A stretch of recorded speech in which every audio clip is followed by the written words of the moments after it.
واختلاف الليل والنهار لآيات لأولي الألباب إلى عذاب النار.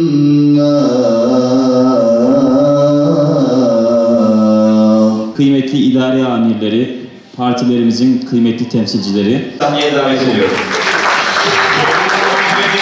Başkan yardımcılarımızın konuşmaları, il temsilcimize yetki belgesinin verilmesi. Dünden beri bu bölgedeyiz. Bu bölge bizim için çok kıymetli.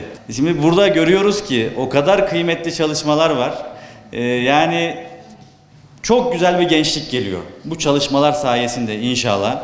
Ve benim artık şöyle söylüyorum. İdolüm olan genç kardeşlerim var. Ne diyoruz? Biz milli, manevi, sosyal, kültürel olarak gençlerimizin gelişimine katkı sağlamak için faaliyetlerimizi yapıyoruz. Aslında bu çalışmaların Osmanlı'dan bugüne tabanında tek bir hadis-i şerifin yattığını gördük.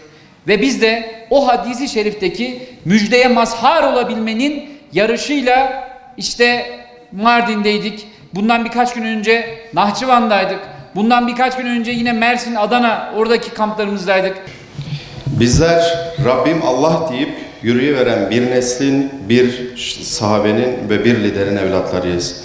Bizler Rabbim Allah diyen TÜGVA teşkilatlarının Ağrılı kardeşlerimizin burada sırdaşlığını, yarenliğini, dostluğunu ve muhabbetliğini yapmakla mükellefiz.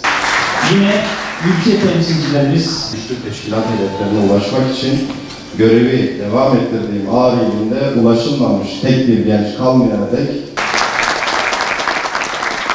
Böyle hani tabiri yerindeyse hani Ulubatlı Hasan sancağı en yüksek tutan insandır diye böyle anarız, gençliğimize örnek veririz, sizlere örnek veririz.